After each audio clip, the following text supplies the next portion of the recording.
Hello there, Incorrigibleites! Here we finally are at the start of Campaign 2. If you're new here, welcome, and if you're a long-time listener, welcome back. Unfortunately, some may say, all you have for now is little old me, Leland Steele, here with the obligatory world lore episode. I think this is going to be fairly short. I don't want to dump a whole whackload of info right off the bat. I find it difficult myself to listen to something with really zero context. Obviously, this new world, new characters, it's all going to be new to everybody, including myself, Emily, John, Elena, and Bill, our players. What I wanted to start with, though, is more of a session 0 with you. Now, obviously, the five of us, the five Incorrigibles, we've had our own session 0, not, off mic. We've had plenty of discussions that even started at the end of Aspara, near the end of Campaign 1, about what we wanted Campaign 2 to look like. And we wanted something that was going to feel, kind of new, fresh, not just for us, but again, also for people that have, been listening to us for the 5 years that we've been putting the show out. I think I think we're feeling the pressure. I mean, I'm feeling the pressure for sure, but I'm really excited about the new world. Our new world is Senta. The campaign is going to be most likely predominantly taking place in one city, in Stormcape. That's really going to be the newest aspect for us going into campaign 2, because obviously Aspara was a very small world, but it was still a whole world, right? I mean, it was more like continent size, but there was still a bunch of different places that, the party could travel to. I mean, there was a lot in Sparta that we didn't even see. I'm thinking with Stormcape, the city of Stormcape, that it's going to be a little different, because we're always going to be there, barring any excursions maybe to surrounding territories, depending on where the story takes the players, or where the players drive the story, I should more accurately say. So adjusting to city life is what we're going to have to do, I think. So in this campaign, we're definitely going to have a lot more downtime activity stuff going on, which is something we never really utilized. Some rules we never really got a chance to utilize in the first campaign. The way I envision kind of the rollout of the story is, maybe the party will set out to accomplish something, and we'll have a series of episodes that may take place over, a single day to a week possibly, but those will be consecutive days that we're experiencing as the players. And then in between those kind of like adventure vignettes, we have a period of downtime, and how long that period lasts, again, completely dictated by current events in the city, what's going on, influence from outside of the city, which you'll quickly learn as we get into our actual, world history section, what and where those influences are coming from. We're also going to be having a number of homebrew rules that we've all agreed upon. There will be a list on our website, incorrigibleparty.com, and there will be a list on our World Anvil site, which is another huge change for us this campaign. World Anvil, for those that do not know, it's basically it's very popular in the TTRPG scene, but it's also popular for generally just writers. I mean, people that want to have a site where they can organize their thoughts and their narratives and their own lore for whatever story they're implementing, whether they're writing a book or creating a TTRPG campaign. It's very interesting. I think it's going to add a whole lot for us as players, and I hope as you as listeners, because that's where all of the information, or 99% of the information, barring the little tidbits that I as the game master hold back for narrative purposes, but all of the extra information that you as a listener might be interested in seeking out yourself, you're going to have a chance to do that at your leisure. A lot of the information will, when it becomes relevant to you as a listener and to the players, that's when it will come up in the episodes, right? I'll explain it, or it'll be narrated. That way we collectively get fed information when we need it, not here's all of the information. I hope you remember it in 100 episodes, right?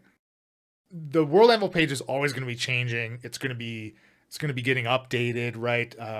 New articles are going to be added to it. New maps will be added to it.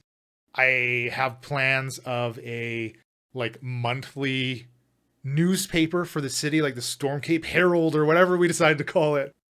That will be in World Anvil too, right? So if like you and again our players, like this is gonna be such a great tool for the party. I think I'll be making little articles that are basically current events, current event newspaper, right? So the players can go in and read about what's been happening in the city in this 2 weeks or maybe a month of downtime we're having between these little vignettes. They get to engage with the world in different ways as players as well. And I, as the game master, get to engage with the world differently too, because the way I run my games is that there's always this overhead. And I think in general, when you're creating a world, there's this overhead of the creation process. And I think I've mentioned a number of times in some of our past after parties, the front loaded bits of creating the world make the back end playing within it and being able to, roll with the punches and and the party in the decisions that they're making. It makes all of that so much easier because you already have the foundation and you're so familiar with it and with everything that's laid out. Like it's so easy to know, oh, when they go here, this is what's over there. And we're just applying that kind of that broad scale as a world, right, to a smaller city scale. And I really hope that makes the city just feel absolutely alive. I mean, Stormcape is going to be a huge city, a huge coastal city. There's just people from all walks of life that can be encountered. There's just the daily life of so many Capians within it that the party will be navigating around and through and interacting with. Obviously, the different governmental-esque hierarchies that come with a large city. Again, something that the party is going to be new for us as players in this campaign to navigate through. The other factor, the other change for this campaign is we don't have aspirations of it being 207 episodes like our first campaign. We're not going to put a number on the episode count. We're not going to say, once we hit 51, the campaign's over regardless of where the story is. Obviously, that's not us. We play for as long as we need to, and we take the story in whatever direction it goes, because that's what we love. That the role-playing aspect of a TTRPG is what we lean on. It's what we enjoy the most about playing together. And I hope you as a listener, that's what you enjoy the most about our show. And I think if you listen to us, I can assume that is what you enjoy, because otherwise why would you come back and why would you keep listening to us? So with all of those ramblings, my own ramblings out of the way, I hope that gives you a general feeling of what this campaign is going to be like. I'm just really excited about all of the aspects of the city that we're going to get to experience. I think it's also something that comes as a challenge for our players. Again, for Bill, Elena, John, and Emily, because there's so much. There are so many aspects of the city that their characters will know. It's already knowledge that they're gonna have. If you live in a city for any number of years, obviously there's going to be things about it that you just know. But those are still things that will need to be explained to them as players, and of course to you as listeners. So it's going to be interesting finding that balance of them getting to play and act and role play with the information that they should have versus the information that they don't have, and the type of revelations narratively that may come about based on the information that they should have as characters but they don't have as players. So again, this is just it might not seem I might just be blowing this out of proportion, but it might not seem like all of this is going to be much different. But from my perspective, it feels like for the show, it's just all uncharted territory. And it's really exciting to get to almost ad lib that stuff, right? A defining characteristic, generally, a defining characteristic of a proficient game master is one that can easily think on their feet and still make make it enjoyable for their players, make it make sense narratively. And I like to think I'm good at that. And again, the only way I can be good at that is through putting the front end work of it. So let's just get right in. Again, I'm sorry, I'm just rambling, and I'm just excited about it. So I hope you can feel that excitement. But I'm gonna give you a very, very quick overview of the world of Senta and the just what is going on in it. So Senta's recorded history dates back nearly 11,000 years. Obviously, people's milling about well before that, but this is kind of the period of time in which scholars and historians have been keeping track of events and documenting that kind of stuff. Periods of violence define much of the world. Early attempts for the various races to cohabitate, they're very short-lived, despite the efforts of some more open-minded leaders. This failing induced this great migration across Senta. It seems nearly all corners of the world were being settled or farmed, harvested for resources, mined, etc. The varying availability of resources across regions created a necessary link for survival.